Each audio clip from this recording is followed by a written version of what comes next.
Welcome to Power Athlete Radio. I'm John Welborn. I'm joined by Mr. McQuilkin and our nutrition ninjas. And for those of you who don't know, Sam just competed in her first, well, it's not the bodybuilding, but the classification was bikini. Yes. And with all, I mean, when we were at the Olympia, I was thoroughly confused. Oh my God. Because one, I couldn't figure out all the divisions. There was wellness, there was fitness. There was a bodybuilding. And the fitness was awesome. Yeah, no, like the girls doing the flips. Do you remember the chick came out dressed as the Joker with the cigarette and did like essentially like a one-woman show. It was amazing. Well, like that's the theatrics. And then there was, I remember the wellness girls who had like bodybuilder lowers with like thin, like it was crazy. And they were wearing heels. And then the other girls were wearing heels. And then they were posing with their hands open. And then there were other girls that had no heels. They were barefoot and they could close their fists. I don't know if you noticed all this. Yeah. No. Okay. Physique and bodybuilding. So I looked for differences. Like, why were those girls all wearing shoes and why were those other girls not wearing shoes? Why did those girls have their hands open and the other girls could close their hands? So there was like, it was like wellness was kind of a mix of like bodybuilding, bikini, like all three. So I just remember I stood next to the girl, Yarnisha. Yeah. I told you that. I showed her on Instagram.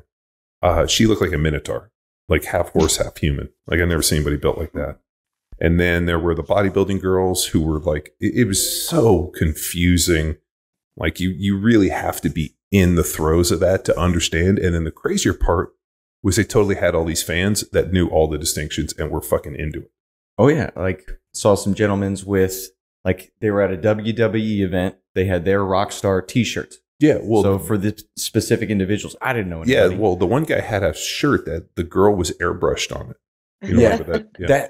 Oh man! And then they had Puerto Rican flags on the back, and they were just going crazy for your Yarnisha. Yeah, and the Olympia, I mean, thousands of people. It was massive. And when their star was up, you saw fanboys like clearly had seats in the back that sprinted up to the front, to get as close to the. Like a camera shot on their phone as possible. And then Dana Lynn Bailey came out. You remember? She was like the first, I want to say, like whatever her division was, she was the first one to win it. And she came out to present. And the dude next to me started screaming DBL, DBL. And I was like, what the f?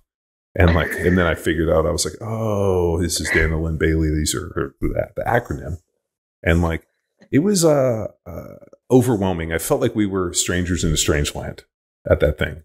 Which I'm sure, Sam, was how you felt a little bit, you know, being on like the Power Athlete performance side of this deal. And now all of a sudden here you are getting shellacked, you know, makeup, high heels and out in there in a sequin bikini and you're out there, you know, strutting it. So how was it? Did you enjoy the experience? I did. It was, it was definitely foreign. My husband likes to joke with me that I'm half like West Side Barbell, half like showgirl, and he's like, because you can't decide which vibe you like better, which is pretty accurate when it comes to going to Summer Strong the weekend prior and then hitting the stage in a sequin bikini. But I mean, some of the girls take it really serious, and I appreciate that. And I mean, it's not just what you do that day, it's what you do the months prior to. So it's really cool to see everyone just showing up and enjoying themselves, and a lot of muscles, a lot of ego, a lot of, you could tell a lot of people this was maybe just like a bucket list item for them. I mean, they had divisions for 50 plus. So these women were in sparkly bikinis, 50 plus years old, just crushing it and flexing their muscles on stage. It was really cool. Wow. No, I mean, it's, I know people think it's a little weird, but what I appreciate about it is people set a date and they show up and they meet their goal. That's the important thing. They set a goal, and then it takes, as you mentioned, like maybe not a year, but it takes time for you to plan out and then lead up, which is part of the interesting nutrition question in which we have today. Excellent. Well, this is the nutrition podcast, so let's get nutrition-y. Yes. All right. Can we say that? Is our question from the hotline, John. What's that number? 929-464-464. 0. 929-ing-ing. 0. Yep. All right. You heard it here. We have this little thing called the Power Athlete Hotline where you can leave a question, you can text it, you can send a smoke signal, you can even send a picture. Don't do that. But well, I mean, as long as it's PG. We don't need any 13 or R-rated because it goes to a lot. I mean, those just don't go to Tex anymore. So clean it up a little bit. Ask away, Mr. McQuilkin. Hey, Power Athlete Nation. Summer is weeks away, and you got to get that body right. Now, whether it's to pack on a little bit of muscle to fill out those pants and fill out that T-shirt, or to lean out and show off those abs by popping off that shirt, we got you covered. Now, the reason we like to start busting our ass now is so that we have a little bit of margin of error so that you can cut loose and not feel guilty. So what I want you to do is go check out one of Power Athlete's nutrition protocols. We got a leaning, we got a bulking, we got a keto, and we also have a performance protocol for those of you that need a little bit of extra attention and really trying to dial it in so that you look like $1 million come summer. To learn more, head to powerathletehq.com/nutrition to find out which protocol is right for you. And we're going to give you an extra 20% off at checkout with the code EATTHEWEEK. 20%? Yeah, that's all caps. EATTHEWEAK at checkout. Dude, sounds good to me. Now you got your mission. You know what we're expecting. Go get it. See ya. This is, getting summer strong. Here we go. Hi, I'm a 200-pound guy who just purchased the leaning protocol. I'm a desk jockey that likes to hit Johnny Wad. I get all 5 days in most weeks, and I'm trying to get shredded for my beach trip at the end of July. That's the goal. I have some questions about protein recommendation. The leaning protocol says eat 190 grams of protein per day. I only have time to eat 3 meals a day. That is a lot of protein each meal! Exclamation point. I have heard that you can only absorb 25 to 30 grams of protein per meal. I'm worried about this. and what it will do to my kidneys. I'm not sure I want to do whey shakes. It's bothered my stomach in the past. What do I do? In the words of Rob Wolf, a lot to unpack here. First of all, well, let's establish the goal. Man, let's just take a second and be like, I cannot believe. No size, John. I cannot believe that this myth that, first of all, this was basically a weird projection of Barry Sears years ago that has been disproven over and over and over again. And there's also no proof that a high protein diet is negative for kidney function. Like, this myth has persisted, and I don't know where it is because I'd like to find it on the internet and burn it to the ground. So, I don't know where I just don't know where this myth exists. And I mean, it's nowhere around here. It's nowhere around any circle that I've ever heard.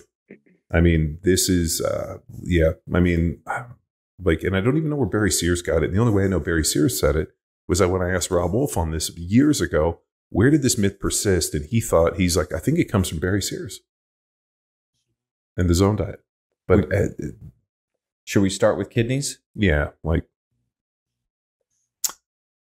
if you guys want to jump in on this one, I'm just flabbergasted over here. I think, to your point, John, for sure, there isn't really any evidence about how it does affect kidneys, especially in healthy exercising people, which, obviously people in the power athlete realm are.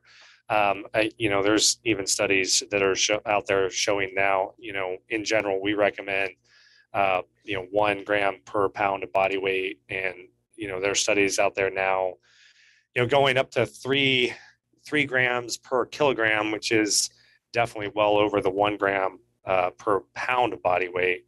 And it's showing no issues with kidney, liver, or even any other kind of even blood issues. So, where that myth came from, like you said, is kind of a mystery, but it certainly doesn't really show up in any of the literature of it being a problem. And especially in a active exercising and, like in our cases, heavy resistance training, it does not show up at all. So, yeah, the idea was that the body could, or at least what the contention was, because I remember years and years ago, we used to encounter this myth in the CrossFit circles, and the idea of like, okay, so you can only adequately absorb protein in a certain amount, and there was no basis for this in any way. I mean, people are like, well, or and I think it had to do with maybe like the only thing I can equate it to is maybe the zone blocks, when maybe people were like looking to zone and there was only a certain amount of protein you could consume within that zone block. Maybe. Well, let's start with our nutrition and leaning protocol, in which the guideline is 1 gram of protein per pound body weight. My question for y'all is, why is there research behind the 1 gram? Is that our goal here? Because he's struggling with 1 gram. So all the research when we were designing all the protocols, and really just everything going back as far as the work I did with Mauro de Pasquale, there's always been some really interesting performance gains and, more importantly, changes in body composition when you're somewhere around 0.8 grams to about 1 gram of protein per pound of body weight. And we've even seen it go as high as maybe 1.5 grams, but I've never really seen a performance or a body composition change outside of that 1.5 grams. So, I mean, some of the bodybuilders back in the day used to consume 2 and 3 grams of protein per pound of body weight. But also there's a really interesting piece with nitrogen retention. So if, you're on a ton of anabolic steroids, nitrogen retention is really high and you're in a real favorable anabolic environment, there was some contention that you could digest and absorb more protein. I've never really seen any research to support that, but that was just more kind of back of the envelope type stuff.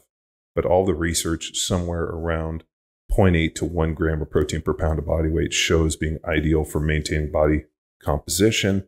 And then even when they've pushed it and they've done protein overfeeding studies where they've taken people and set them at like a high protein diet, caloric restriction, and then overfed them on protein. And even when they overfeed them on protein, they don't get fat. Mm-hmm. So like, it's kind of an interesting thing that like people don't get fat from high protein diets. So he's talking about a shredded goal. And on the leaning protocol. So how does keying in on protein affect the rest of his diet and eventually his goal over the next 6 weeks here? Yeah, so I think even when we start with our clients one-on-one, say you're starting from ground 1 or ground 0, you haven't tracked before. Rob and I both put the emphasis on staying within your calorie goal. So whether that's, and Rob is coming up with a really good blog about energy balance, so that should be out shortly. But whether you're gaining, maintaining, or leaning, it all comes down to that calorie balance. And then the most important macronutrient to work with is protein. And sometimes we will get our clients to the point where fat and carbs just kind of fall in a happy medium because they're not as, like, all 3 macronutrients are important, but they're not as important as hitting that protein goal, because protein is what's going to just retain and protect that skeletal muscle mass that you already have.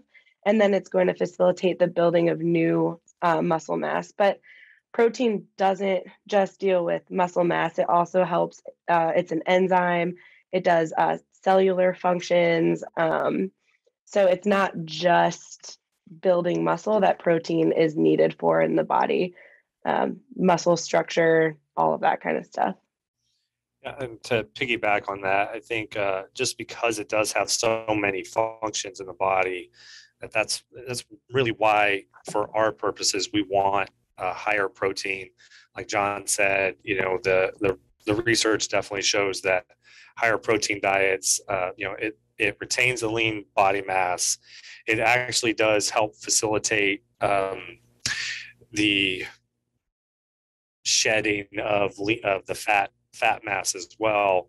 But if you need adequate protein and probably some protein in excess to be able to build tissue, because it does have so many other functions. So it's the muscle building tissue, or tissue building, is going to be down the list because of the other important functions of protein. So having that excess and having that ability to call on that reserve to be able to build that tissue is what we're really looking at. And that's I think that's one of the reasons why it does take such a big precedence in leading protocol. And when Sam and I build out programs, that's exactly why.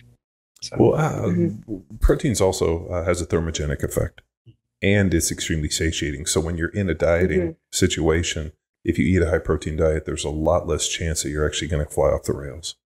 So, I mean, think about it. Like, you go out and eat sushi and like an hour later, you're still hungry.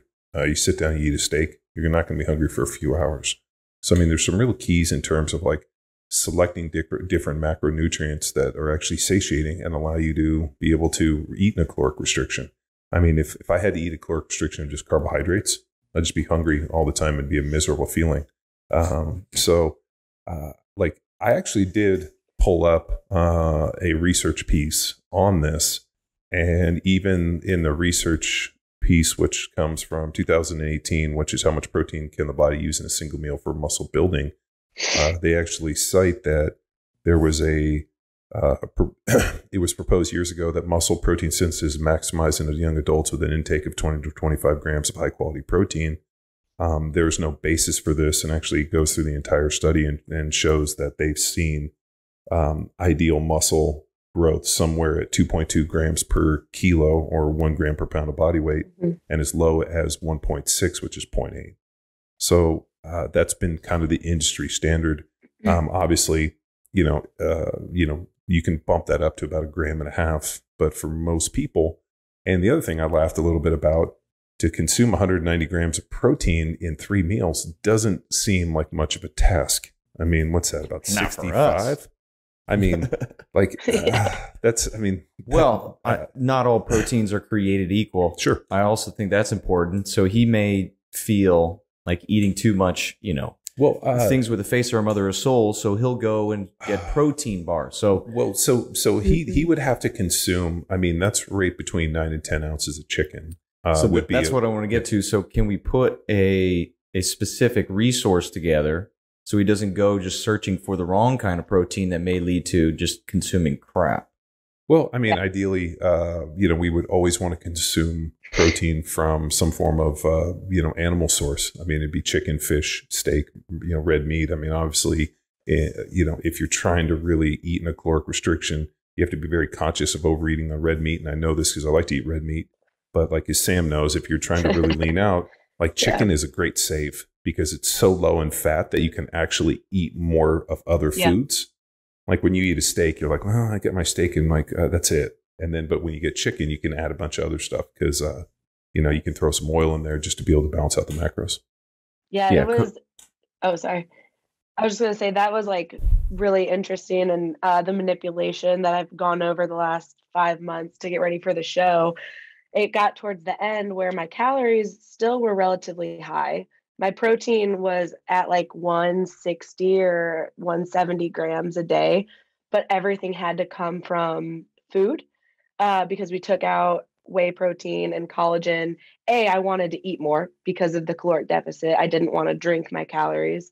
Yeah. But then like whey usually has some artificial sweeteners and stuff. And so the last 2 weeks of prep, I didn't get any of those treat type foods. It was egg whites, ground turkey, and chicken, but I preferred it that way, like you said, because the volume of eating 6 ounces of ground turkey looks way bigger than eating like even a chicken breast. It was crazy. And that helped mentally kind of get through.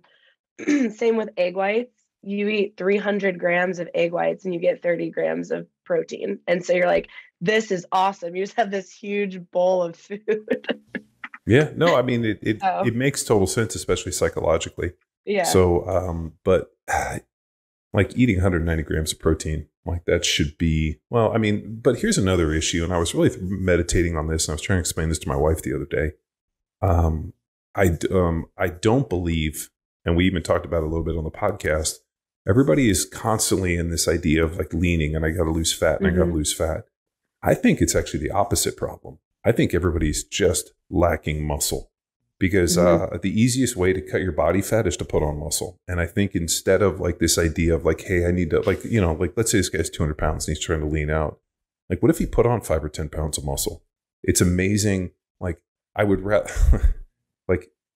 be more muscular at 205, 210 pounds than skinnier at 190 pounds. So I think a lot of times, and you guys have seen this, when all of a sudden we lean people out and you start pulling fat away, all of a sudden, like what's underneath is not well built. So I almost am in this idea where, we've talked extensively on the podcast, this idea of like, if you want to look at an actuary chart and understand like the longest form of survival, it's the person that's able to maintain muscle mass the longest, or the person that, and metabolic flexibility also too, the person that's able to maintain the most amount of muscle in relation to body fat.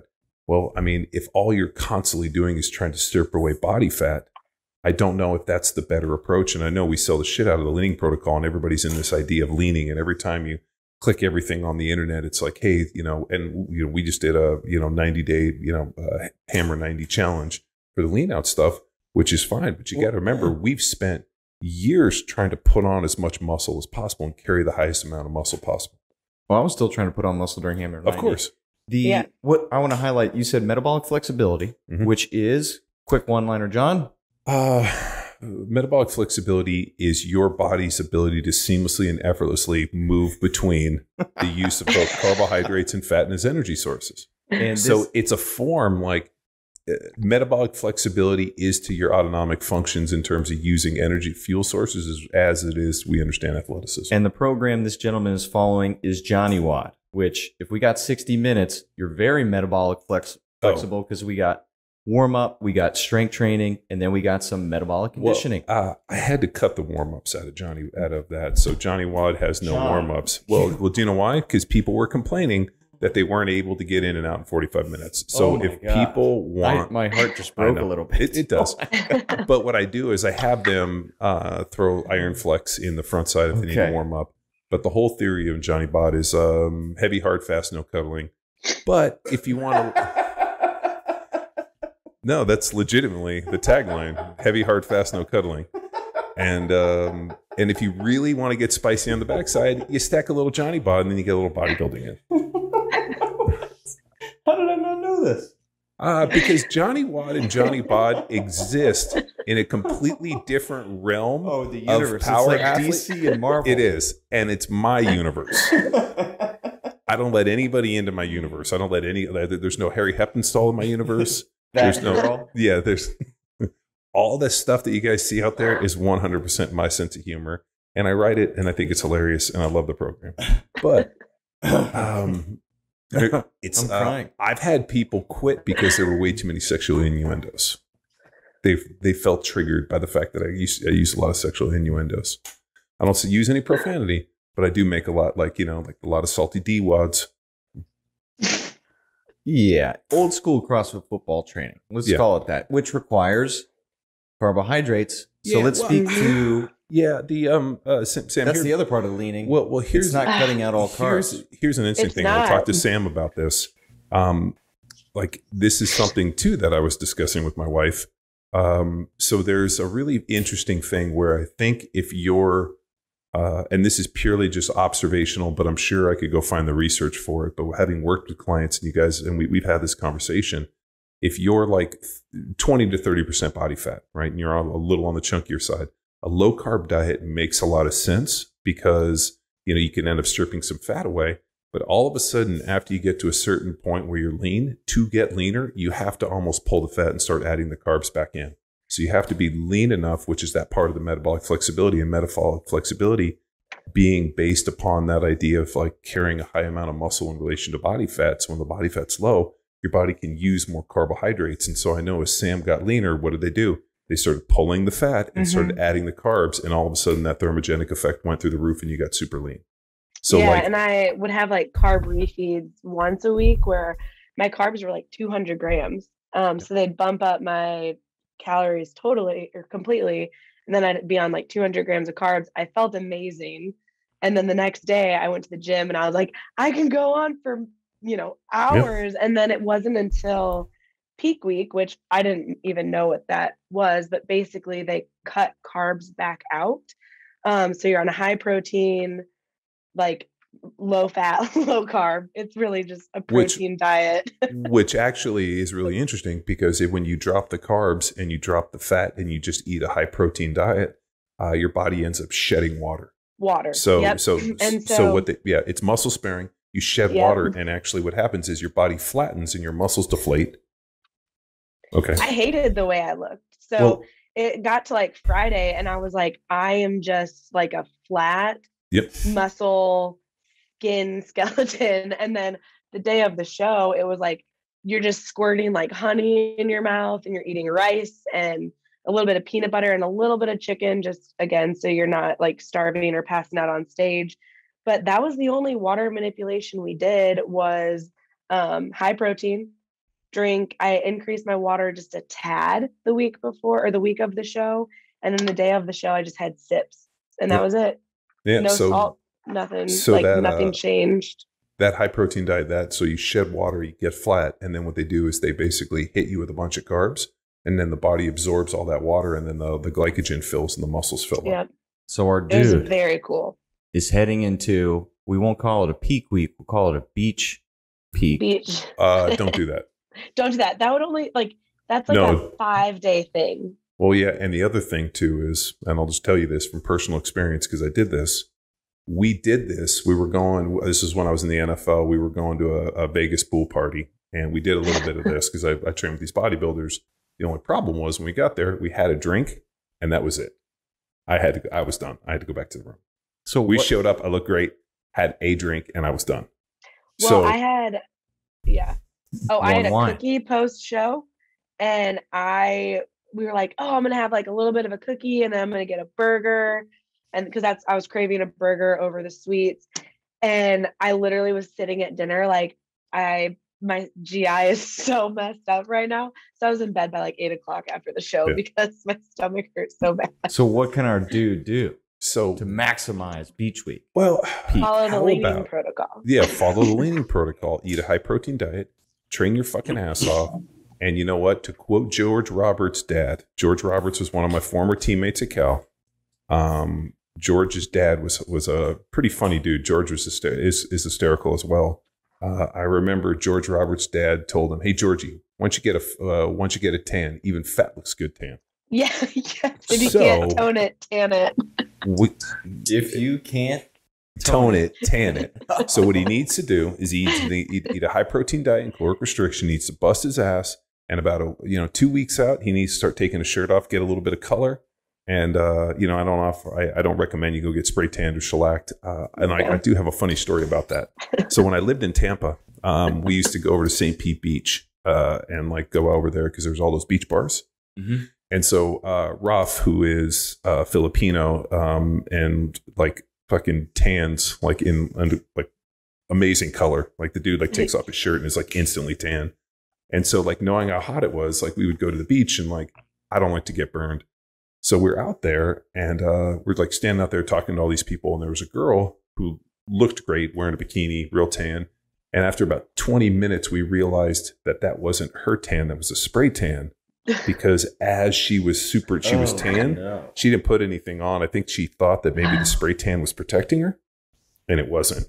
And you could see her just getting redder and redder. And after about an hour, we were like, she was like a fucking lobster. But it was like, we were like, why is that girl so red underneath there? And then it was like, oh, it's a spray tan that's not helping her. And then that girl, like she, like all of a sudden was like, oh, I got to go inside. And she must have fucking like had heat stroke, like sun poisoning. So moral of the story is if you spray tan, you still got to use suntan or some sunblock, but go out and get a little bit tan, go swim in the pool, make sure you don't pop your shirt off and like look like you're pasty white, like you've never been there before. So why'd you look at me when you said that? Because I know how paranoid you are about getting tan. Yeah. McQuilkin comes from an Irish lineage where his clan was had to do with, I think it was the Melanomas, the Melanoma clan. Melanomans. Yeah. So he's very nervous on skin cancer. So like every time you go, like I've seen him with his shirt off maybe once. Yeah. And, he's like the guy in the pool with like the fishing shirt on. Yeah, there you go. It's SPF 30. So which I think Tex might have had the best transformation on the Hammer 90. Mark it, shut it down. That is the episode, guys. I agree. Looking at the pictures, you by far had the best. I totally fucked myself because I went on a motorcycle ride. I was gone 10 days, and then we immediately came back and went to Summer Strong, and then I went on with the family, the vacation for the beach. So it was pretty much like one training day in 20. Yeah. And I was like, yeah, I missed the mark on it. So I think you crushed it, dude. I mean, I haven't seen Sam's, but I'm hoping that there's a before and then the bikini picture, so we totally show that somebody went fucking all out. Like that's what I'm hoping for the before and afters. I haven't seen Rob's yet, but I'm guessing that Rob is going to throw in the towel because I know he just graduated from school. With school and losing 2 coaches at the same time, just like I was either doing school or doing the gym. So I tried to give that to Harry. I was like, Harry, dude, I missed too much training time. He's like, send me a fucking picture right now. And I was like, okay. And I send it to him. And I'm like, there's not that much change. And he's like, I know. He's like, but I'm still putting him up and I'm going to embarrass you. I'm like, fine. Shame. Yeah, it's shame. You know what? I should have fucking. I mean, even Charles said it. He's like, dude, you missed too many days. You traveled too much. Slim Charles. I haven't seen Charles's pictures yet. I'm pretty excited for those. His looks good too. You need to look at the Slack. Everyone's are they up there. It's good. Yeah. Nice. Cool. Yeah. Well, I mean, there's definitely something to be said about it. I think when we launch it, I've been working through the logistics with Harry. I need to get you guys into this. What? Well, I mean, these protocols that we're discussing and that we've applied would be part of it. Shown the value. There's a lot of opportunity for people out there, and we're offering 20% discount at the moment, John. Ooh. Well, I mean, what I'm excited for, and this is what I was with promo code Eat the Week.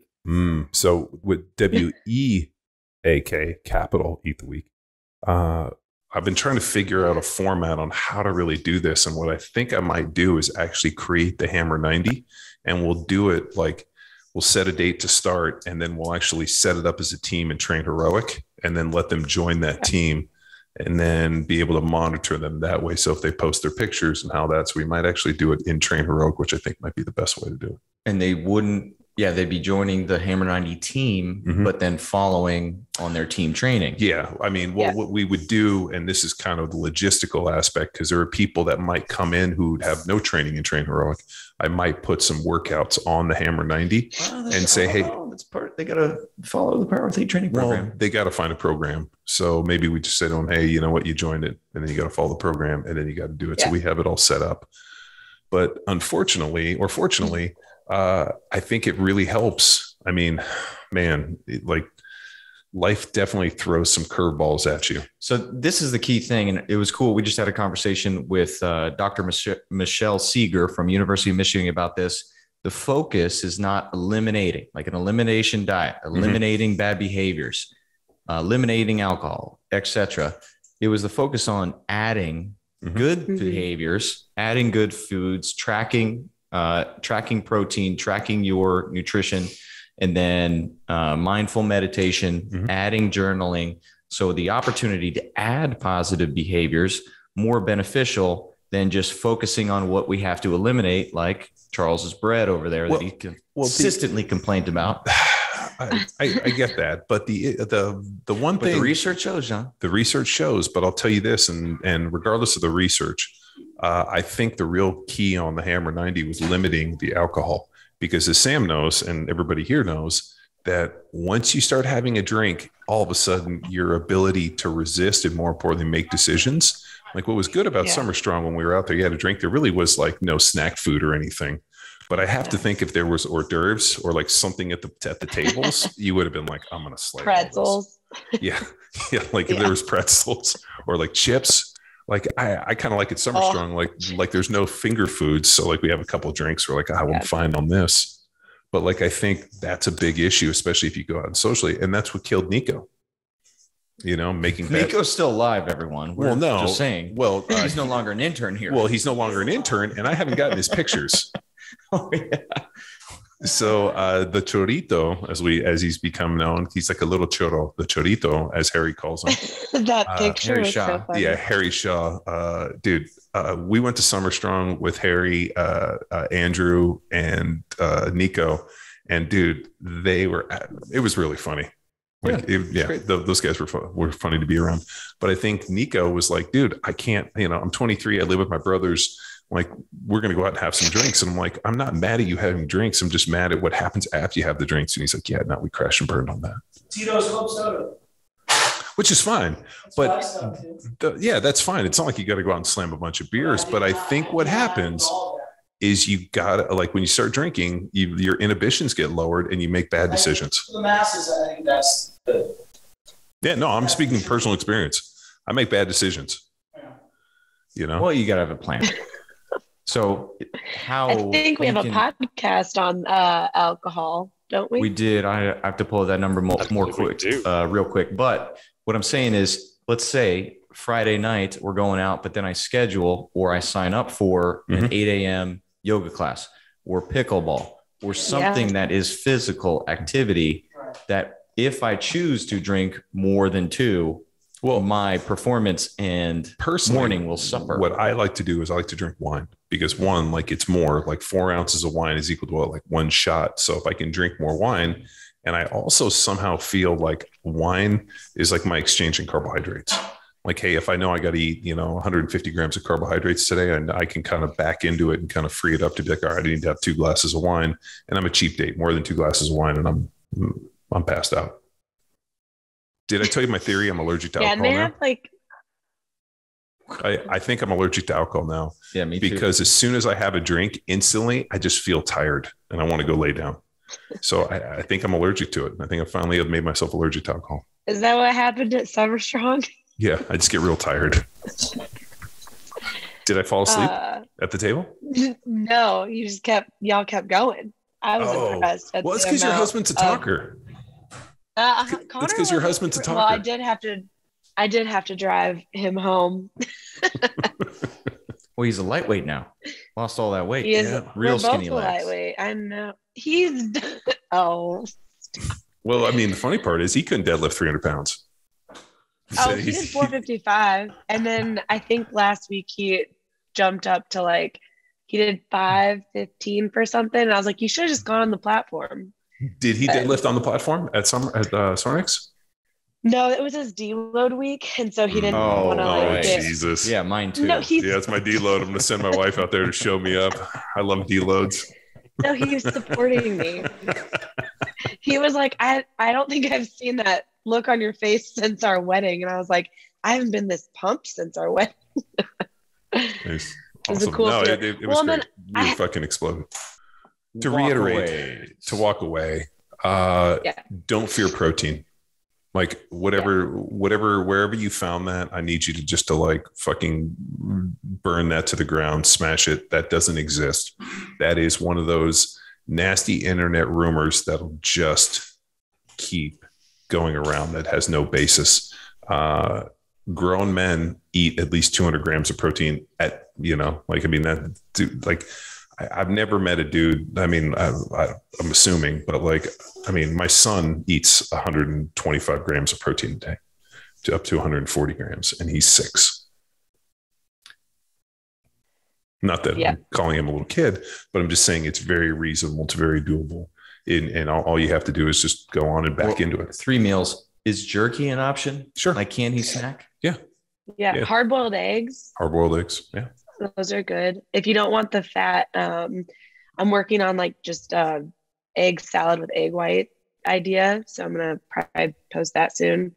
So the other one too is I don't like whey protein shakes either, but there's a beef protein that I like that's pretty good. And I do the beef protein, and it's got almost no sugar in it. It's like 1 gram of carbohydrate, and it's beef protein. And I think that's pretty tasty.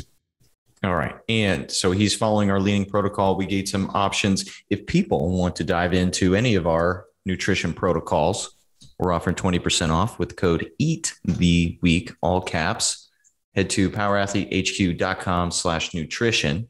And if you guys, what are our protocol options? So we have a bulking, we have a leaning, and then we have the keto protocol, which is a modified ketogenic diet, which is kind of carb cycling.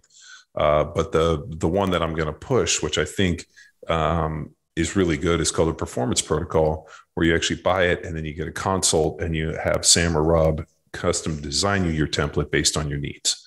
So I think there's some off-the-shelf solutions we found to be extremely beneficial, and people have gotten a lot of mileage out of it. I think the more customized, detailed approach with Sam and Rob is really a home run too. So it just depends on how dialed you want to get it. And I know they do those a ton. And as I go through them, I think they're really excellent. And Tex is a great testament to that. And you can see what you can do in 12 weeks. So, yeah. Yeah. Customizations. Right.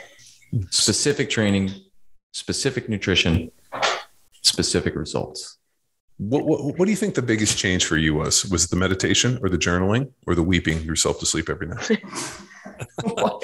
Why'd you pick those three? Well, I figured, like you look pretty dehydrated. I just figured there was a lot of weeping involved. Oh no, it was the booze. Easily. So then you cut out that, but then it's finding reasons to get up early and get out and about. Yeah. And a step tracker, I'm not much of a watch person. I hate them, but committed to this so I can eye my activity. And days that we didn't have lacrosse practice, still shooting for the 11,000 steps, which is 6 miles for my getaway sticks. Mm-hmm. So walking the dogs and hitting those just consistently. And then Dave Spitz even commented, and that's one of his go-tos daily, is at least 10,000 steps, key to health. Yeah. From an expert. But yeah, the alcohol, and then filling in with more positive health experiences to get out and about and reasons not to. Nice. Well, there you had it first. So thanks for tuning in to another episode of Power Athlete Radio. Bye. Bye. Bye.